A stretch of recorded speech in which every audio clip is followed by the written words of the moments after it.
So, I mean, look, it's been a long time since the Red Wings played a hockey game that was that important. And they played one last night that was really important. Well, it's so disappointing because we were talking beforehand last night when I was with Birchie and Wojo and some others there at the table, and we were discussing, is this the biggest game at LCA that we've ever seen? Yes. And kind of hard to argue against it, you know? I mean, It's the you biggest, want to go to a college basketball I was about to say, game or biggest something. hockey game. There was, I think. But between the Pistons and the Red Wings, this was the biggest. I mean, yeah, the Pistons had playoff games there, right? Mm-hmm. But they had no shot. We knew that going into it. Was the biggest game Michigan State Syracuse probably? I don't know. I mean, the tournament game, I guess, but I guess if we just limit it to the professional teams that played there, Yeah. I think that's a strong argument that last night was the most important game played at LCA. It's unquestionably the biggest Red Wing game played at LCA. And the thing is, we talked about playoff atmosphere, playoff feel. The game had that playoff feel in that it looked to me like both teams sold out. Both teams poured everything they had into winning that game. And there weren't a lot of penalties called, which is kind of typical of postseason hockey. Every shift was an anxious one. And we've seen this game dozens of times before. And I don't think it's an exaggeration. And I'm talking about playoff hockey games because the Red Wings played hundreds of playoff games throughout that 25-year stretch. There were much better Red Wing teams than this that carried the play, fired 700 shots, and didn't win a playoff game. Because that's kind of the way hockey is. And the truth is, last night, it was not a Red Wing lineup littered with all-stars and Hall of Famers. They don't get a lot of that recognition. And yet, so of course it can happen to them too, right? If it can happen to peak period Yzerman Red Wing teams when he was a player, it can absolutely happen to this team. But man, they did a lot of good stuff last night. They got hot goalied and maybe a little bit of reft. But at the end of the day, Gator, it's not about the 60 minutes last night. It's the unfortunate, and this is where it might turn on the coach when it's all said and done. And I don't want to dwell on this when they're having a season like we haven't seen in 8 years in terms of a chance to be a playoff team and a team that's trending in the right direction in terms of, the point total's gone up. This is going to be the 5th straight year, and they're kind of teetering on that get legitimately into the mix in the conference. So, I'm a little hesitant to make it a coach show, but people do this, and they've made it an Yzerman show just because of their disappointment overall with the product. But damn it, where was this ever in those 2 games with Arizona a month ago?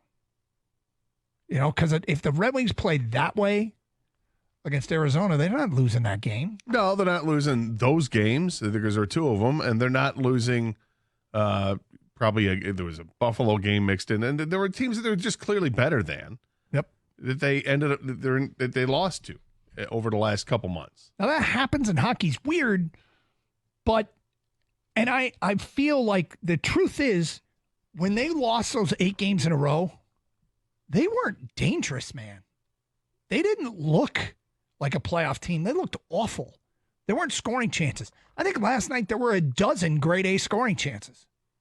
Probably more. Well, there were a lot of chances around the net, and Washington did a tremendous job of tying up the Red Wings' sticks so they weren't getting off, a clean shot. And then there were some where they absolutely had golden opportunities where nobody around them and the rebound came to them or the pass came to them and they just couldn't bury it. There was a couple of whiffs. Fabry missed one. Patrick Kane missed one. And of course, in hindsight, you're probably not sleeping well last night if you're a Detroit Red Wing hockey player for the missed opportunities. And those guys said as much after the game last night. So the question is, what's next? There is a matter of a sense of urgency that they took to the ice last night that is a requirement of the last 4 games. You can't guarantee that you're going to win a hockey game, especially when you're a team that's battling to get in the playoffs and have that kind of talent. Like when you line up the teams in the NHL, the Red Wings aren't going to be at the top in terms of talent. They're not going to be at the top of the East in terms of talent. So how do you make noise? How do you, A, make the playoffs, and B, make noise in the playoffs? You outwork people. Your goalie is hot. And your team has a determination and a drive and a want to that others can't match and that others can't keep up. But Detroit has a tough game against Pittsburgh coming up. They've got 2 games with Montreal, which you don't want to ever call a gimme after Montreal last night, especially put a 9 spot up against Philly. But if this performance last night was more in line with the Red Wing teams of recent weeks, they have played better for this stretch. They haven't been a team that's laid down. They're just probably not good enough to win some of those games that they lost to the Rangers and the shootout loss to Florida. The weird thing is Washington's beaten them twice now in the last week and a half in kind of must-have games. And that's a major disappointment. But if Yzerman or Lalonde or any of these players are giving up, that's a huge mistake. And I think it's a huge mistake for fans to give up on this team. You can do whatever you want. We emphasize that all the time. Feel however you want. Well, hold on. You're not saying that Yzerman or Lalonde or that they have given up. No. If that was implied, I didn't make that clear. I don't think any of those guys are giving up. I don't think the roster, the coach, or the GM, it makes no sense for them to give up. But I feel like fans have given up. And if fans will say, oh, it's more than just that game. And I understand that. But this isn't an elite talent team. And maybe that falls on Yzerman. If you care, Edvinsson looks like he's here to stay, right? And an entire season of Edvinsson's going to help them moving forward. Yeah.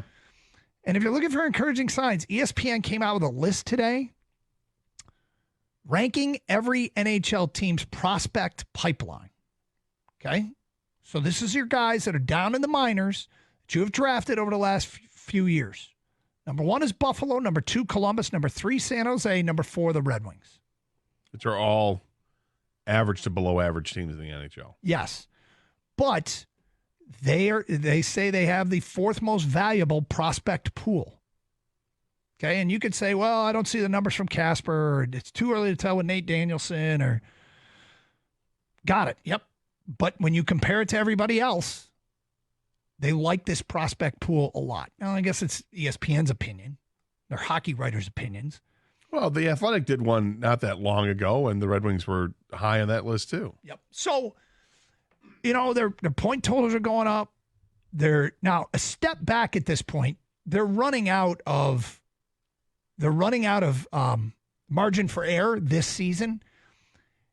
And Yzerman's ask of patience with the way this thing is going, it is small steps forward. 39 points, 40-something points. There was a shortened season in there too. The 40-something points to 74 to 80 to now 84. It's getting better and better and better. With 4 games left.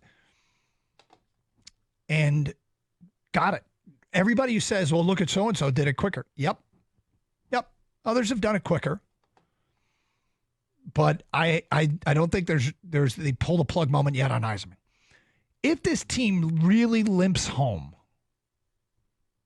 I think there'll be some serious scrutiny of Lalonde. I get it that you might be doing it, but I'm talking about, I think there probably will be some introspection inside the offices at LCA about whether or not that Lalonde's the right guy. If they finish strong, Last night's game, by the way, was indicative of why you want to make the playoffs. Because you can get outskated. You can get outshot. Puck possession time, all that. Still win the game. Yeah, they've played winning hockey the last 6 games or so without winning results, which is really kind of strange to see. Somebody just, hey, that's a better team out there. That's fine. Last night, that wasn't the case. They played better. They deserve better. A goaltender that they faced was really, really good, but the Red Wings also, didn't make the most of the opportunities that they had. It wasn't like this guy was all over the net and making these ridiculous saves. He made a couple, But for the most part, it seemed like the shots that they fired at, and the 43 shots on net, all kind of not harmless, but they weren't high caliber shots that you would expect some of those to go in the net. Some of them were. 248-539-9797. Phone calls, feedback. Red Wing fans, where are you at with your hockey team following last night's disappointment? We'll get